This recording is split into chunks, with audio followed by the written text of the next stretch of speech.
बिस्मिल्लाहिर्रहमानिर्रहीम। अस्सलाम वालेकुम एवरीवन, वेलकम टू आमनाज़ हब। कैसे हैं आप सब लोग? उम्मीद है कि आप सब लोग बिल्कुल ठीक होंगे, खुशबाश होंगे, अल्लाह ताला के हिफ्ज़ अमान में होंगे। आप सबको रमज़ान बहुत बहुत मुबारक हो। ये रमज़ान मेरे लिए, आपके लिए, हम सब के लिए आफ़ियत का बायस हो और अल्लाह ताला हमें अपनी बरकतें और रहमतें ज़्यादा से ज़्यादा समेटने की तौफ़ीक अता फ़रमाए। तो ज़्यादा से ज़्यादा दुआएँ करें, इबादत करें। रमज़ान दुआओं की कबूलियत का महीना है और फ़लस्तीनियों को भी दुआओं के अंदर ज़रूर शामिल रखें। ये बेहतरीन वक्त है और बेहतरीन टाइम है उनके लिए दुआ करने का। तो आज था जी पहला रोज़ा। उम्मीद है कि आप सबका बहुत अच्छा गुजर रहा होगा।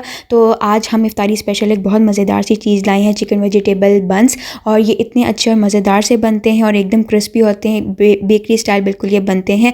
तो वक्त ज़ाया किए बगैर जी चलते हैं हम अपनी रेसिपी की जानिब। सबसे पहले हम देखते हैं हमें क्या क्या इंग्रेडिएंट्स चाहिए। इंग्रेडिएंट्स में जी सबसे पहले हमारे पास है मैदा, 2 कप के करीब हम मैदे का इस्तेमाल करेंगे। उसके साथ ही हमें चाहिए ऑयल और उसके बाद हमने सब्जियों का इस्तेमाल किया। सब्ज़ी आपके पास जो भी अवेलेबल हो आप डाल सकते हैं, कोई इशू नहीं है। सबसे पहले हमने लिया है चिकन, 1 प्याली के करीब।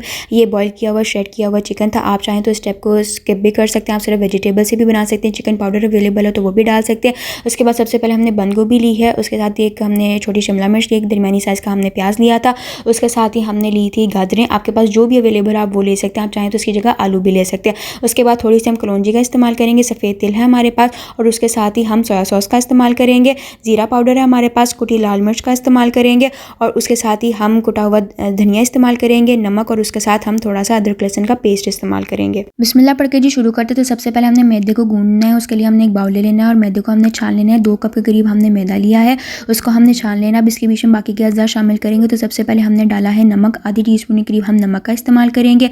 साथ ही इसके बीच में हम डालेंगे सफ़ेद तिल, आधी टीस्पून के करीब। चाहें तो आप इसको स्किप भी कर सकते हैं, कोई इशू नहीं। और उसके बाद हम इसके बीच में शामिल करेंगे कलौंजी, ज़्यादा नहीं, सिर्फ चम्मच का चौथा हिस्सा हमने कलौंजी दाना लिया है।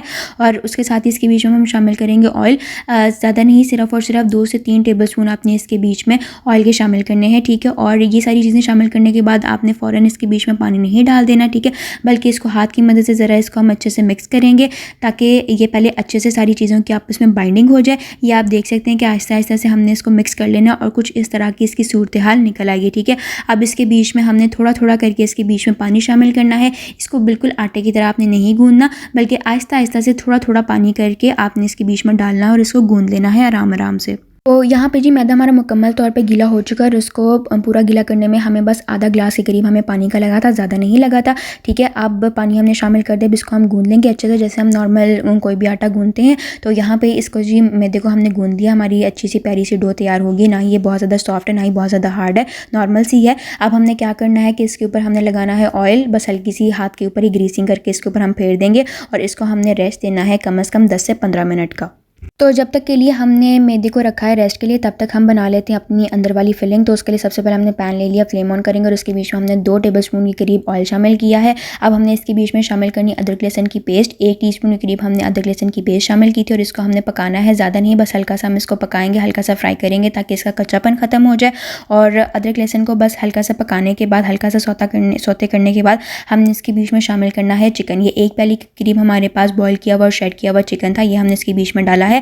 आप चाहें तो इसको पहले ना बॉयल करें, एक दफ़ा इसको पका लें, लेकिन हमारे पास बॉयल किया हुआ पड़ा हुआ था तो इसलिए हमने इसी को यूटिलाइज़ किया। आप चाहें तो चिकन स्किप भी कर सकते हैं, चिकन पाउडर का इस्तेमाल कर लें। तो इसको जी हमने पकाना है तकरीबन 1 मिनट तक, जब तक चिकन के ऊपर हल्का गोल्डन सा प्यारा सा कलर ना आ जाए। ये अदरक लहसुन का पेस्ट और चिकन है, आप चाहें तो अकेले लहसुन का भी इस्तेमाल कर सकते हैं, चिकन स्किप भी कर सकते हैं। अगर आपको लग रहा है कि ज़्यादा महंगा हो रहा है, चिकन पाउडर का भी इस्तेमाल कर सकते हैं, नहीं तो अकेली सब्जियों का भी कर सकते हैं, ठीक है। चिकन को हमने हल्का सा पका लिया। तो इसके बीच में हमने शामिल करनी है गाजरें, क्योंकि आपको पता है कि गाजरें ज़रा सख्त होती हैं, तो ये ज़रा अच्छे से पक भी जाएंगी और फ्राई भी हो जाएंगी। तो गाजरों को जी हमने तकरीबन 1 मिनट तक पकाया है, काफ़ी हद तक सॉफ्ट हो चुके हैं। हमने इसके बीच में स्पाइसेस शामिल करनी। सबसे पहले हमने हस्बे ज़ायक़ा नमक इसके बीच में शामिल करना है। कुटी लाल मिर्च हमने 1 टीस्पून के करीब डाली, आप नमक और मिर्च अपने हिसाब से डाल सकते हैं। उसके बाद इसके बीच में हमने ज़ीरा पाउडर शामिल करना है, आधी टीस्पून के करीब, आधी टीस्पून के करीब इसके बीच में हम धनिया पाउडर शामिल करेंगे और इसको ज़रा हम बहुत अच्छे से मिक्स करेंगे। और स्पाइसेस शामिल करने के साथ इसके बीच में हमने बाकी के वेजिटेबल्स डाल देनी। सबसे पहले हमने डाली है बंद गोभी 1 प्याली के करीब, एक दरमियानी साइज़ का प्याज जो कि हमने काट लिया था वो इसके बीच में डालेंगे और उसके साथ ही हमने शामिल कर देनी है इसके बीच में शिमला मिर्च।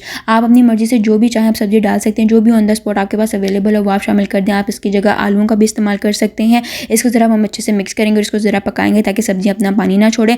और जब हम इसके पराठों के अंदर इसकी हम फिलिंग करेंगे तो ये बहुत आराम से हो जाएंगी और सब्जियाँ अपना पानी भी नहीं छोड़ेंगी। आधा मिनट तक इसको पकाया हमने। तो इसके बीच में हम शामिल करेंगे सोया सॉस 1 टेबलस्पून के करीब। ये ऑप्शनल है, अगर आप चाहें तो इसको स्किप भी कर सकते हैं, लेकिन बस ये फ्लेवर के लिए हमने डाला है। इसको ज़रा हम अच्छे से मिक्स करेंगे, इसका पानी खुश्क होने तक हम इसको इसको ज़रा अच्छे से पका लेंगे, इसकी ज़रा हम अच्छे से भुनाई करेंगे। और यहाँ पे जी बस 2 से 3 मिनट तक हमने पकाया। यहाँ पे हमारी सब्जियाँ और चिकन बहुत अच्छे से तैयार हो चुके हैं और इनकी बहुत ही मज़ेदार सी लुक आ रही है माशाल्लाह। अब इस स्टेज के ऊपर हमने चूल्हा बंद कर देना है और इनको बस ठंडा होने के लिए रख देना है और दूसरी साइड पे हम करते हैं अपने बंस की तैयारी। मैदे को जी हमने 10 से 15 मिनट के लिए स्टे दिया था और यहाँ पे हम हमारी डो की शक्ल देख सकते हैं। अब हमने इसको रोल करना है। बेलने के ऊपर ही हम इस तरह से हल्का हल्का सा इसको हम रोल कर लेंगे। आप चाहें तो इसी के अंदर से आप तोड़ के तो पेड़ा बना सकते हैं, जैसे हम नॉर्मल रोटी के लिए पेड़ा बनाते हैं। नहीं तो आप छुरी की मदद से इस तरह से इसकी हल्की हल्की इसकी कटिंग भी कर सकते हैं। अगर तो आप इसी साइज़ के बना रहे हैं तो आप 6 बना लें, 6 बिल्कुल मुनासिब रखते हैं। हमने 6 ही बनाए थे। अगर आप छोटे साइज़ के बना रहे हैं तो आप 8 भी बना सकते हैं, ठीक है। पेड़ा अब हमने उठाने हैं, हाथ की मदद से 2-3 दफ़ा इसको ऐसे करेंगे और इस तरह का जी हमारा ये इस तरह के नॉर्मल साइज़ का बिल्कुल हमारा पेड़ा तैयार हो जाएगा। इसी तरह से जी हम बाकी सारे पेड़े इसी दरमियानी साइज़ के हम तैयार कर लेंगे। तो सबसे पहले पेड़ा जो हमने बनाया था उसको हम लेंगे, खुशका लगाएंगे और फिर बेलने के ऊपर रखेंगे और उसको हमने बेल लेना है, ठीक है। ना ही तो ये बहुत ज़्यादा मोटा होना चाहिए, ना ही बहुत पतला होना चाहिए और ये इस इतने की साइज़ का ये बेला जाएगा और इससे ज़्यादा बड़ा करने की आपने कोशिश भी नहीं करनी। अगर तो आप दरमियाने से साइज़ का बना रहे हैं, ठीक है, छोटे साइज़ का बना रहे हैं तो इससे और छोटा बेला जाएगा। और फिर इसके बीच में हमने लगानी है फिलिंग, जो कि हमने चिकन की और सब्जियों की तैयार कर ली थी। सारे मसाला जात इसके बीच में हमने शामिल किए थे। नॉर्मल सी आपने फिलिंग लेनी, ना ही बहुत ज़्यादा ना ही बहुत कम, दरमियान के अंदर रखेंगे, कॉर्नर्स तक नहीं लेके जाना।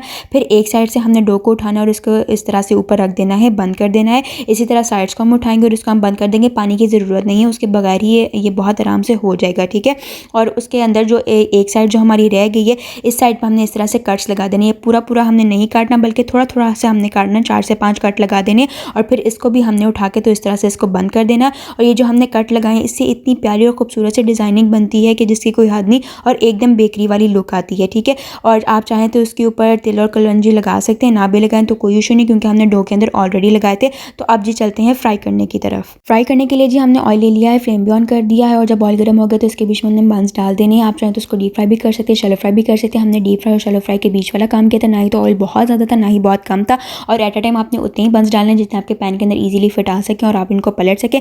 तो जब हमें एक साइड से लगा कि इसका गोल्डन सा कलर हल्का हल्का सा आ गया तो इसको हमने पलट लिया। इसका हमने अच्छा सा खूबसूरत सा प्यारा सा गोल्डन सा कलर लाना है सारे बंस का, बहुत ज़्यादा नहीं पकाना, ना ही तो काला काला सा रंग लाना है। इसी तरीके से जी हम दूसरी साइड से भी इसको पका लेंगे और जब भी हमारे बंस दोनों साइड से बहुत अच्छे से फ्राई हो गए और इनका अच्छा सा खूबसूरत सा गोल्डन सा कलर निकला है तो हमने इसको निकाल लेना। बहुत ही एहतियात से और दरमियान से निकालिएगा। और हमारे बंस का जी बहुत ही अच्छा सा खूबसूरत सा कलर आप देख सकते हैं कि माशाल्लाह कितने अच्छे लग रहे हैं और कितने खूबसूरत हैं। और इसको आप जी इमली की चटनी के साथ खाएं, हमने घर पे मायोनीज़ बनाई हुई थी इसके साथ खाएं, या जो हमने कल ही वीडियो अपलोड की थी खजूर और आलू बुखारे की चटनी उसके साथ खाएं, केचप के साथ खाएं, बहुत अच्छा मज़ेदार सा लगता है। और ये इतना क्रंची था कि मैं आपको बता नहीं सकती। और इसकी खूबसूरत सी लुक भी जी आप देख सकते हैं कि माशाल्लाह ये बिल्कुल बेकरी की आइटम लग रही है और बहुत अच्छी मज़ेदार सी बनती है। तो आज जी पहला रोज़ा है, पहली इफ्तारी है, तो आप भी जी बनाएं, घर वालों को भी खिलाएं, बहुत अच्छा मज़ेदार सा है। तो ये थी जी आज की वीडियो पसंद आई हो तो प्लीज़ लाइक कर दें, कमेंट कर दें, फ्रेंड्स और फैमिली के साथ शेयर कर दें। और अगर अभी तक चैनल को सब्सक्राइब नहीं किया तो सब्सक्राइब कर दें। अपना और अपने बारे का जी बहुत ज़्यादा ख्याल रखें। मिलते हैं अगली वीडियो में। अल्लाह हाफ़िज़।